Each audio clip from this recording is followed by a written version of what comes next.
दुनिया में सारी की सारी चीजें, जो चीज आप देखते हो, जो चीज आप महसूस करते हो, सारी की सारी चीजें फंक्शन करती है लॉ ऑफ अट्रैक्शन पे।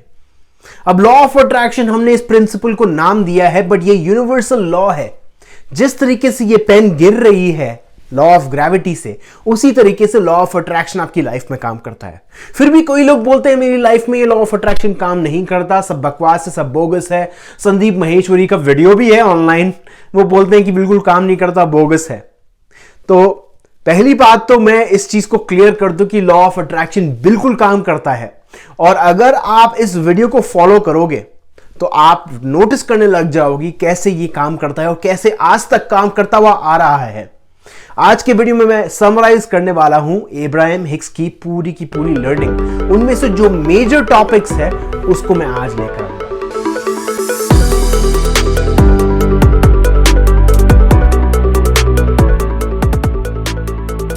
Hello friends, welcome to the vibrational channel. मेरा नाम जतिन है। चालू करते हैं हम लॉ ऑफ अट्रैक्शन। मैंने यहां पर लिखा है, देखो एब्राहम हिक्स कहती है आपकी लाइफ में जो चीजें आपको चाहिए वो सिंपल 3 स्टेप प्रोसेस है। सिंपल 3 स्टेप प्रोसेस है। पहला तो आप आस्क करो जो आपकी लाइफ में आप चाहिए। आप बोलते हो कि मुझे एक नई कार चाहिए यूनिवर्स, या अगर आप नहीं भी चाहिए, अगर आप नहीं भी बोलते हो, अगर आपकी मन ही मन फीलिंग है कि यार मेरे पास एक कार होनी ही चाहिए, तब आप कर रहे हो आस्क। आप पूछ रहे हो यूनिवर्स से कि मुझे दो। यूनिवर्स बोलता है कि बिल्कुल मैं दूंगा आपको, बिल्कुल जो आपको चाहिए, कार चाहिए, बंगला चाहिए, गाड़ी चाहिए, ये लो, आपके सामने मैनिफेस्ट हो गई। अब वो है सेकंड स्टेप में आपको करना है बिलीव, और थर्ड स्टेप पे आप करोगे रिसीव। अब हमारी लाइफ में जो चीजें हम मांगते हैं या हमको चाहिए वो आती क्यों नहीं हमारे सामने? जब हमने आस्क कर लिया, बिलीव भी कर लिया, वो आ क्यों नहीं रही हमारी लाइफ में? वो इसलिए नहीं आ रही क्योंकि हम एक रेजिस्टेंस मोड में नहीं आ रहे, सॉरी रिसीविंग मोड में नहीं आ रहे। अब जब रिसीविंग मोड में नहीं आओगे तब आपकी लाइफ में कुछ नहीं आने वाला। अब वो रिसीविंग मोड में इसलिए नहीं आ रहे क्योंकि आपके पास है रेजिस्टेंस। अब रेजिस्टेंस को आप एक अलग सा नाम है। रेजिस्टेंस का मतलब एक तरीके से कुछ रुकावटें हैं। आपकी खुद की बिलीफ्स एक रेजिस्टेंस हो सकती है। कुछ भी चीज जो आपकी रुकावटें करती हैं वो एक तरीके से रेजिस्टेंस है आपकी लाइफ में। तो अब जैसे एब्राहम हिक्स बोलती है कि जो भी आप थॉट रखते हो अपनी माइंड में, अगर आप उसको 17 सेकंड तक रोक के रखोगे तो वैसी ही थॉट आपके माइंड में और जुड़ जाएगी। लॉ ऑफ अट्रैक्शन आपके माइंड में ही चालू हो जाता है। जो थॉट आप सोचते हो वैसी की वैसी थॉट आपके माइंड में आती है। अब एक थॉट मिलेगी दूसरी थॉट के साथ, दूसरी थॉट, तीसरी थॉट, चौथी थॉट, पांचवी थॉट। अब वो चीजें थॉट इकट्ठा करके अमेलगमेट होती है, इकट्ठी होती है। वो अमेलगमेशन के कारण एक फिजिकल चीज क्रिएट होती है। अब ये अमेलगमेशन प्रोसेस और भी ज्यादा स्ट्रांग और फास्टर हो सकता है। इस पे डिपेंड करता है आपकी बिलीव पे, आप कितना स्ट्रांगली बिलीव करते हो। अब लॉ ऑफ अट्रैक्शन के सिंपल ये 1 2 3 4 5 6 ये 6 चीजें हैं। 6 तरीके से आप अपनी लाइफ में ये रेजिस्टेंस मिटा सकते हो और आप ये रिसीविंग मोड में आ सकते हो। तो चालू करते हैं पहला सबसे नंबर 1 टॉपिक जिसके कारण काफी सारे क्वेश्चंस आए थे कमेंट बॉक्स पे कि इस पे वीडियो बनाओ, वो है ग्रैटिट्यूड। मैं बता नहीं सकता कि कितना ज्यादा वैल्यूएबल चीज ये है। अभी मेरे बोलते हुए रोंगटे खड़े हो रहे हैं क्योंकि जो ग्रैटिट्यूड है, आप कोई सी भी बुक उठा लो, कोई भी इस दुनिया में बुक उठा लो लॉ ऑफ अट्रैक्शन की, वो इस चीज को नहीं छोड़ेगी क्योंकि ये नंबर 1 चीज है। जब भी कभी आप ग्रैटिट्यूड मोड में होते हो, जब भी कभी आप थैंकफुल होते हो, जब भी आप कभी शुक्रिया करते हो खुदा से या सामने वाले से या अपने आप को थैंक यू बोलते हो, तब आप आते हो ऐसी फ्रीक्वेंसी पे, उस फ्रीक्वेंसी का कोई मैच नहीं है। दुनिया में ऐसी कोई पावर नहीं है जो आपको इस फ्रीक्वेंसी पे लेके आ जाए जितना आपका हाई क्वालिटी ग्रैटिट्यूड ला सकती है। अगर आपके बदन में वो एनर्जी महसूस करते हो ग्रैटिट्यूड, थैंकफुल होते वक्त, वो जो एनर्जी है उसको रेप्लिकेट करना बहुत ही मुश्किल है, ऐसी कोई फीलिंग आ ही नहीं सकती, क्योंकि ग्रैटिट्यूड जो है उससे ही सारी की सारी चीजें फंक्शन होती है। उसी वाइब्रेशन से सूरज उगता है, उसी वाइब्रेशन से प्लांट्स उगते हैं, उसी वाइब्रेशन से ये धरती हमको वो फल फ्रूट्स जो भी आपकी लाइफ में वो आते हैं उसी वाइब्रेशन से। अब उसके बारे में बात करते हैं कि कैसे है। मैंने बताया हाईएस्ट वाइब्रेशन है ये, इससे अच्छी कोई वाइब्रेशन है ही नहीं। नेक्स्ट है ये, जब आप प्रैक्टिस करते हो, आप जब ग्रैटिट्यूड प्रैक्टिस करते हो, जब भी कभी आप थैंकफुल होते हो, आप आते हो एक प्रेजेंस स्टेट में। अब वो प्रेजेंस स्टेट क्या होता है? वो होता है अभी सेंटर्ड होना, अभी living in the present, power of now महसूस करना, अभी कौन सी लाइफ में आप चीज महसूस कर रहे हो। एकार्ट टोले की पूरी एक बुक है और उनमें एक बहुत बड़ा सेक्शन भी है ग्रैटिट्यूड पे। एकार्ट टोले बोलते हैं कि जब भी कभी आप स्टेट ऑफ प्रेजेंस में होते हो, आप अपना कर्मा, जो पास्ट कर्मा है, उसको बर्न करते हो, उसको जलाते हो, तो कोई भी रुकावट है आपकी लाइफ में नहीं आती। आप ऐसे प्रेजेंस में आते हो जहां पर आपकी सारी प्रॉब्लम्स आपको प्रॉब्लम्स नहीं लगती और बल्कि वो आपके बेनिफिट के लिए काम करने लग जाती है। ऐसी पावर है पावर ऑफ नाउ में। अब इसके बारे में मैं बहुत सारे वीडियोस बना भी चुका हूं और बहुत ही ज्यादा डिटेल्ड वीडियोस बनाने वाला हूं आने वाले टाइम में। तो करते कैसे हैं ग्रैटिट्यूड प्रैक्टिस, कैसे करते हैं? प्रैक्टिस ऐसे करते हैं, आपको आना है फ्लो स्टेट में। अब फ्लो स्टेट क्या होता है? बिल्कुल एक नॉर्मल आप चालू करोगे ऐसी चीज से जो आपके लिए ईजी है थैंकफुल होना। बुक निकालोगे, बुक में लिखना चालू करोगे, I love my house, I love this, I love, आपकी चीज, आपकी लाइफ में कुछ भी चीज जो ऐसी है जिसके लिए आप जेन्युइनली, ऑनेस्टली, सच्ची में आप उसके लिए थैंकफुल हो, तो उस चीज के बारे में लिखने लग जाइए। ये मेरी लाइफ में है, वो मेरी लाइफ में है, ये चीज़ मेरी लाइफ में, वो मेरी चीज़ लाइफ में है, ये घर है मेरी लाइफ में, ये गाड़ी है मेरी लाइफ में, ये इतना सारा पैसा है। अगर नहीं है वो चीज़, अगर मान लो आपकी लाइफ में वो पैसा नहीं है जो आपको चाहिए, तो उसके बारे में मत लिखिए, क्योंकि जैसे ही आप वो चीज़ थॉट इंट्रोड्यूस करोगे आप उस डायरी में या अपने माइंड में, आप वापस लेकर आ रहे हो रेजिस्टेंस। आपको थैंकफुल उसी चीज़ के लिए होना है जो आपकी लाइफ में है और वो अच्छा है। बॉब प्रॉक्टर का एक एफर्मेशन है, I am so happy and grateful that I have received this money. अब वो एफर्मेशन बहुत पावरफुल है, बहुत अच्छा है, पर अगर किसी का माइंडसेट नेगेटिव है मनी से लेकर, तो वो एफर्मेशन काम नहीं करेगा। अगर आपको उसके बारे में और जानना है तो मेरे एक पूरा वीडियो बनाया है एफर्मेशन के लिए, वो जरूर देखिए। तो आपको फ्लो स्टेट में आना है, स्टार्ट उससे करना है जो इजी है और जेन्युइनली, ऑनेस्टली वो चीज लिखनी है। कब करनी है? व्हेन करनी है एवरी डे, सुबह उठकर हर रोज 30 दिन तक आपको करनी है। 30 दिन तो मैंने ऐसी आइडिया बताया है, आपको फोर्सफुली करना है 30 दिन तक। उसके बाद अगर आप चाहिए तो कंटिन्यू कर सकते हो, क्योंकि इसके जो वाइब्रेशन है इसका कोई मैच नहीं है। थैंकफुल वाइब्रेशन जो है उसका कोई मैच नहीं है। प्रॉब्लम यह है हम ज्यादातर इस वाइब्रेशन पर टिक नहीं पाते। अब उसका मैं इलाज बताऊंगा आने वाले टाइम पे। अब बात करते हैं हम नेक्स्ट, विजुअलाइजेशन। विजुअलाइजेशन होती है इमेजिन करना, कुछ भी चीज इमेजिन करना, आंखें बंद करके लिखकर कुछ भी चीज इमेजिन करना। ये मेरी लाइफ में आ चुका है, वो मेरी लाइफ में आ चुकी है, वो पैसा मेरी लाइफ में आ चुका है, वो घर मेरी लाइफ में आ चुका है। आंखें बंद करके इमेजिन कीजिए। क्रिएटिव मैकेनिज्म है, आपका माइंड जो है, आपका फिजिकल माइंड जो है, उसकी एक पावर है कि वो इमेजिन कर सकता है ये सारी चीज। उस माइंड का फायदा उठाइए। हम कभी भी क्रिएटिव जो माइंडसेट है उसका फायदा नहीं उठाते, और वो हमारी फिल्मों में दिखता है। हमेशा फिल्में जो है हमारी बॉलीवुड की कॉपी होती है हॉलीवुड की। तो आजकल कुछ अच्छी मूवीज आ रही है, बट हमेशा हम कोशिश ही नहीं करते कि उस जो मसल है हमारी, जो ऊपर जो मसल है, उसको यूज करें। उस मसल को यूज करना जरूरी है। जितना आप उसको यूज करोगे उतनी ही वो चीज स्ट्रांग होती जाएगी। जितना आप इमेजिन करोगे उतनी चीज स्ट्रांग होती जाएगी। कई सारे लोग बोलते हैं कि मैं इमेजिन नहीं कर सकता, मेरी इमेजिनेशन इतनी अच्छी नहीं है, मेरी विजुअलाइजेशन पावर इतनी अच्छी नहीं है। वो आपकी सिर्फ बिलीफ है, आप उसको करते रहिए और वो स्ट्रांग होती रहेगी। यहां पर मैंने लिखा है क्रिएटिव मैकेनिज्म है, और इससे क्या होता है, आपका जो हायर माइंड है, जो आपसे ये फिजिकल माइंड से भी बढ़कर एक माइंड है, वो स्टिमुलेट होता है। वो पहचानता है कि आप उसको रीच आउट कर रहे हो, आप उसको कनेक्ट करने की कोशिश कर रहे हो, उसके साथ कनेक्शन जोड़ने की कोशिश कर रहे हो। और जैसे ही वो यूनिवर्स या हायर माइंड जानता है कि आप उसके साथ कनेक्शन जोड़ने की कोशिश कर रहे हो, तो वो ज़रूर आपकी हेल्प करता है। तो जब भी कभी आप इमेजिन करते हो, चाहे आपके माइंड में थोड़ी सी इमेजेस ही आए, दो चार पल ही आए आपकी आंखों के सामने, वही काफ़ी है। मान लो अगर आपको इमेजिन करना है आप बैंक लूट रहे हो, अब मैं पता नहीं क्यों मैंने एग्जाम्पल लिया, बट मान लो अगर आपने ये इमेजिन किया बैंक लूट रहे हो, तो अगर आप ये इमेजिन करते हो कि आपकी गाड़ी सीधा बैंक के सामने खड़ी हुई है और आप अंदर जाके ये कर रहे हो, तो वो ही काफ़ी है।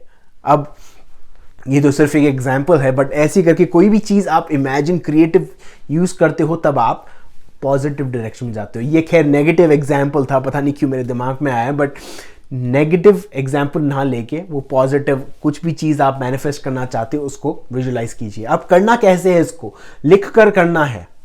मैं जानता हूँ हमेशा मैं विजुलाइजेशन प्रैक्टिस आंखें बंद करके होती है, बट आप लिख कर कीजिए इसको, क्योंकि जब आप लिख कर करोगे आपका पॉइंट ऑफ अट्रैक्शन हायर होगा, क्योंकि आप बहुत ज़्यादा फोकस्ड हो जाओगे।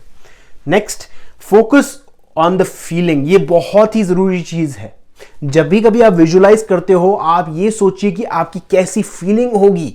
मान लो अगर आपको बहुत सारा पैसा चाहिए आपकी लाइफ में और आप बोलते हो कि मैं बहुत ज़्यादा मेरी लॉटरी लग गई, या मुझे इसने गिफ्ट दिया, या मेरा प्रमोशन हो गया, तो सिर्फ प्रमोशन पे ना फोकस करके ये सोचिए कि आपकी कैसी फीलिंग होगी, आपको कितनी खुशी मिलेगी उस चीज़ से। वो मूड पे फोकस कीजिए। अब नेक्स्ट जो चीज़ है, आप अपनी सेंसेस पे फोकस करोगे। आप ये सोचोगे कि आपने वो पैसे को हाथ लगाया, आप वो पैसे महसूस कर सकते हो अभी अपने हाथों में, आप वो पैसे को सूंघ सकते हो, देख सकते हो। जो सेंसेस हैं उससे एग्जामिन करने की कोशिश कीजिए। नेक्स्ट है ज़ीरो अटैचमेंट। और मैंने ये रेड में इसलिए लिखा है ये क्योंकि ये बहुत ही ज़्यादा इंपॉर्टेंट चीज़ है। मेरे पास एक कॉमेंट आया था थोड़े दिन पहले कि बोला कि ये विजुअलाइजेशन बिल्कुल काम नहीं करती, मेरी लाइफ बिल्कुल ख़त्म हो चुकी है, मैं बिल्कुल प्रॉब्लम में आ चुकी हूं या आ चुका हूं। अब वो इसलिए है क्योंकि आपने अटैचमेंट रखा था कि जो आपने विजुअलाइज किया है वैसी ही चीज होनी है। मान लो आपने विजुअलाइज किया है कि आपकी लाइफ में पैसे आने वाले हैं और आप एक्सपेक्ट करते हो कि वही 10,000 रुपए उसी तरीके से मेरी लाइफ में आएंगे। अब वो कुछ हद तक कभी कभी ऐसी चीजें होती है, पर आपका विजुअलाइजेशन का सिंपल ये सारी की सारी जो मेथड्स है उसका सिंपल रीजन ये है कि आप वो रेजिस्टेंस मिटाने की कोशिश कर रहे हो। क्योंकि जैसे ही वो रेजिस्टेंस हटेगा तो आपकी लाइफ में वो चीजें आने लग जाएंगी, पर अलग डायरेक्शन से आएंगी, अलग वे से आएंगी। चाहे पैसा नहीं मिलके आपको गिफ्ट कार्ड मिलेगा या आपको कोई गिफ्ट देगा, ये नई गाड़ी देगा, तो अलग तरीके से भी आ सकता है। तो जीरो अटैचमेंट, ये मत सोचिए कि मुझे इसी तरीके से पैसे मिलेंगे, इसी तरीके से वो चीज़ मेरे लाइफ में आएगी। ये बहुत ही ज़्यादा इंपॉर्टेंट चीज़ है।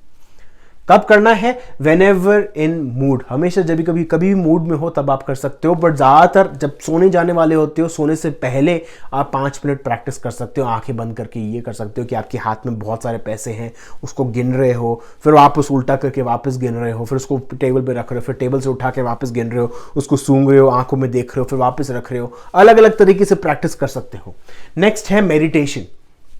मेडिटेशन सबसे नंबर 1 पावरफुल टूल है, क्योंकि ये एक सिंपली लॉ ऑफ अट्रैक्शन में हेल्पफुल तो है ही है, प्लस आपको स्पिरिचुअली जोड़ता है इस यूनिवर्स से। अब ये बेस्ट टूल है, इसकी बहुत सारी मेथड्स भी है, मैं बता चुका हूँ। इवन जब आप प्रेयर करते हो, भगवान से प्रार्थना करते हो या ईश्वर से प्रार्थना करते हो, तब भी कभी भी आप इस मोड में होते हो, आप एक मेडिटेटिव मोड में होते हो। बट एक बात ध्यान रखना जरूरी है, जब भी कभी आप मेडिटेशन करते हो या प्रेयर करते हो, आपका माइंड बिल्कुल खाली होना चाहिए, बिल्कुल खाली होना चाहिए। अब बहुत सारी तरीके हैं मेडिटेशन करने के, अब मैंने उस पर वीडियो बना चुका हूं, आप जरूर देखिए, इब्राहिम हिक्स की प्रोसेसेस में है। अब कैसे करना है, आपको अपना माइंड शांत करना है। और कैसे कर सकते हो? आप बैठ के कर सकते हो, खड़े होकर कर सकते हो, वॉकिंग कर सकते हो। मेरे सबसे फेवरेट मेडिटेशन है बैठ के करना, बट अगर मैं कोई बोले कि अलग तरीके से करना है तो वॉकिंग मेडिटेशन जो है, अगर आप कोई कहीं पे वॉक पे जाते हो, आप हेडफोन लगाइए और वॉकिंग मेडिटेशन कीजिए सिंपल म्यूजिक के साथ, और बिल्कुल एक एक कदम को नोटिस कीजिए, वो भी एक तरीका का मेडिटेशन है। नेक्स्ट है स्क्रिप्टिंग। अब स्क्रिप्टिंग क्या होता है, जब भी कभी आप एक स्टोरी लिख रहे होते हो, वो एक स्क्रिप्टिंग होती है। अपनी लाइफ में आप खुद एक हीरो हो, लॉफ्टी आइडियाज हैं, बिल्कुल ऐसे ऐसे बड़े क्रेजी आइडियाज है कि आपकी बहुत बड़ी लॉटरी लग चुकी है, कि आप एक पायलट बन चुके हो, कि आप विराट कोहली हो, आपने बैट किया और पूरे इंडिया को जिता दिया। खैर इंडिया वर्ल्ड कप से बाहर हो गई, बट ये मानिए कि आप ट्रॉफी लिफ्ट करके बैठे हो इंडिया के लिए। ऐसे करके आप आइडिया सोच सकते हो बहुत ही बड़े, बहुत ही क्रेजी तरीके से। अब उसका सिंपल ये रीजन है, पहली बात तो आप अपना क्रिएटिव मैकेनिज्म बढ़ा रहे हो, और दूसरी बात यह है आप अपना रेजिस्टेंस कम कर रहे हो, क्योंकि आपका अटैचमेंट तो होने वाला है नहीं कि आप अगले दिन विराट कोहली तो बनने वाले हो नहीं। बट ऐसे करके अगर आप आइडिया सोचते हो तो आपका ये जीरो अटैचमेंट हो जाता है, प्लस आप इसका फायदा भी उठा सकते हो। तो स्क्रिप्टिंग इसलिए बहुत ही ज्यादा पावरफुल है। और लिखना कैसे है, आपको डायरी में लिखना है और बहुत तेज लिखनी है वो कहानी अपनी, क्योंकि आपको सोचने का टाइम नहीं देना है अपने आप को। लिखते रहना है कि मैंने फिर वर्ल्ड कप जीता, फिर मैं उसके बाद में न्यूजीलैंड गया, न्यूजीलैंड में मैंने बहुत सारे फार्म्स खरीदे, फिर मैंने ये किया वो किया, मैंने बहुत सारे लोगों को लॉटरी बांटी, ये किया। अब ऐसे करके आप अपनी कोई सी भी कहानी बना सकते हो, और बहुत ही जल्दी जल्दी लिखना है। रिटन होगा, आप हीरो हीरोइन होंगे, और जीरो अटैचमेंट्स, वही सेम बता चुका हूं मैं इसके बारे में। कब करना है, हफ्ते में एक बार कर सकते हो, कितने दिन तक भी कर सकते हो, जब तक आपकी इच्छा हो, और 20-25 मिनट तक आप कर सकते हो आराम से। उससे कम भी हो सकता है, बट यूजुअली 20 मिनट्स के अंदर। सेगमेंट इंटेंडिंग, सेगमेंट इंटेंडिंग जो है वो बहुत ही ज्यादा पावरफुल मोड है, बहुत ही अच्छा टूल है जो मैं हर रोज यूज करता हूं, हर टाइम यूज करता हूं। उसमें क्या होता है, आप इंटेंशन सेट करते हो। अब मैंने थोड़े दिन पहले एक इंटेंशन होस्ट डिवाइस पे एक वीडियो डाला था, और काफी सारे कमेंट्स आए थे कि हम इंटेंशन कैसे सेट करें। ऐसे सेट करोगे, कुछ भी काम करने से पहले ये सोचोगे कि आप चाहते क्या हो उस चीज से। मान लो अभी मैं इस वीडियो खत्म होने के बाद मैं अपनी वाइफ से मिलने जाता हूं, वो दूसरे रूम में बैठी है, अगर मैं उससे बात करता हूं तो मैं चाहता हूं उस रूम से जाने से पहले कि मैं ये चाहता हूं कि मैं अब इस रूम से जाने से पहले अच्छे मूड में रहूं, और वो मुझे कुछ अच्छी चीज बोले, या मुझे कुछ भी हो सकता है। ऐसे करके आप एक इंटेंशन सेट कर सकते हो हर एक चीज से पहले, कुछ भी काम करने से पहले इंटेंशन सेट करोगे, और मोस्टली आप फोकस करोगे कि आप कैसा महसूस करना चाहते हो, आप कौन सा मूड रखना चाहते हो। मान लो अगर आपका इंटरव्यू है, इंटरव्यू से पहले आप ये बोलोगे कि मैं चाहता हूं कि ये इंटरव्यू बहुत ही रिलैक्स्ड है और मैं बहुत ही ज्यादा कॉन्फिडेंट महसूस करूं। ऐसे करके आप इंटरव्यू सेट करोगे, इंटेंशन सेट करोगे। अब इंटेंशन सेट गलत भी हो सकता है, क्योंकि अगर आप इंटरव्यू जाने से पहले ये बोलोगे कि मेरा इंटरव्यू बहुत अच्छा जाएगा और वो मुझे बहुत ही ज़्यादा पसंद करेंगे, वो इतना ज़्यादा पसंद करेंगे मुझे कि वो मुझे हायर कर लेंगे। अब वो कई बार वो चीज़ काम करती है, और करती भी है, मैं मानता हूं, पर इससे अच्छा आप फोकस कीजिए कि आपका मूड कैसा होगा। क्योंकि जब भी कभी आप ये बोलते हो कि वो मुझे हायर करेंगे और ये होगा वो होगा, आप क्या ला रहे हो, अटैचमेंट ला रहे हो अपने उस मेथड में। जब भी कभी आप अटैचमेंट लाते हो उस चीज में, वो चीज बिल्कुल उसकी ऑपोजिट होने लग जाती है, क्योंकि वो चीज आपसे दूर भागने लग जाती है। तो इंटेंशन सेट करना बहुत जरूरी है, और फोकस ऑन स्टेट, कौन से स्टेट ऑफ बीइंग में हो आप। रिमूव्स रेजिस्टेंस, जब भी ये कोई सी भी मेथड करते हो तो आप अपना रेजिस्टेंस दूर करते हो। अब रिटन हो सकता है या वर्बल हो सकता है, हर एक काम करने से पहले रिटन कर सकते हो या वर्बल कर सकते हो, बोलकर कर सकते हो। बिफोर एनी टास्क, मैं बता चुका हूं, कोई भी काम करने से पहले। और ये जब भी कभी आप प्रैक्टिस करते हो तो आप प्रेजेंस लेकर आ रहे हो, वापस लेकर आ रहे हो प्रेजेंस, जो ग्रैटिट्यूड मोड भी आपको लेकर आता है। आप कॉन्शियस कंट्रोल लेकर आते हो, आप ड्राइवर सीट पे वापस आते हो कि कौन सी डायरेक्शन में आपको अपनी लाइफ ले जानी है। अब ये कब करना है, एवरी डे एवरी टाइम, हर रोज हर समय, हर एक चीज करने से पहले आपको ये चीज करनी है। थोड़े दिन तक करोगे, आप भूल जाओगे, फिर वापस चालू करोगे, फिर भूल जाओगे, आधा दिन करोगे, 2-4 घंटे करोगे, फिर भूल जाओगे, कोई बात नहीं, दोबारा से चालू करो, दोबारा से चालू करो, दोबारा से चालू करो। अपने आप को वो एक तरीके से माफ करो, अपने आप को माफ करना बहुत जरूरी है। कई बार हम प्रैक्टिस करते हैं और बोलते हैं कि यार मैं कितना बेवकूफ हूं, मैं थोड़े दिन तक प्रैक्टिस की फिर मैं भूल गया। कोई बात नहीं, अपने आप को माफ करो, क्योंकि जितना आप अपने आप को अपने अगेंस्ट जाओगे उतना ही लॉ ऑफ अट्रैक्शन आपके अगेंस्ट जाएगा। तो ये तो 5 मेथड है, उससे सबसे इंपॉर्टेंट मेथड ये है, जब भी कभी आप अपने एक्साइटमेंट फॉलो करते हो, कुछ भी मोमेंट में आपको अगर ऐसी लगती कि मुझे ये चीज़ करनी चाहिए या मुझे वो चीज़ करनी चाहिए, अरे जाके मैं चलो जाके नीचे वो लेकर आ जाता हूँ, अरे मैं ऊपर जाके वो लेके आ जाता हूँ, ऐसी कुछ भी एक्साइटमेंट या ऐसी कोई भी क्रिएटिव थॉट आपके माइंड में आती है, उस पर कदम लेना चालू करो। क्योंकि जैसे ही आप उस पर एक्शन लेना चालू करोगे, उसके बाद एक और स्टेप आएगा, उसके बाद एक और स्टेप आएगा, उसके बाद एक और स्टेप आएगा, वो सीढ़ी चढ़ते हुए जाओगे तो आप अपने गोल पे पहुंचोगे ही पहुंचोगे। तो ये सबसे इंपॉर्टेंट मेथड है। तो ये है इब्राहिम हिक्स की मेथड। मैं जानता हूं ये वीडियो लंबा हो चुका है, बट इसको अगर आप फॉलो करोगे तो आपको और कोई चीज करने की जरूरत ही नहीं है, क्योंकि ये ही एक पूरा पैकेज है। अगर इस पूरे पैकेज को फॉलो करते हो और कुछ चीज करने की जरूरत नहीं है। So thank you everyone. अगर आपको कोई क्वेश्चंस हैं तो प्लीज पूछिए और मैं उसको 2-4 हफ्तों में रिप्लाई देने की कोशिश करूंगा। मैं जानता हूं कुछ कुछ वीडियोस ऐसे हैं जो आप लोगों ने रिक्वेस्ट किए हैं, पर मैं उनको आने वाले हफ्तों में कवर करने की कोशिश करूंगा। So thank you everyone.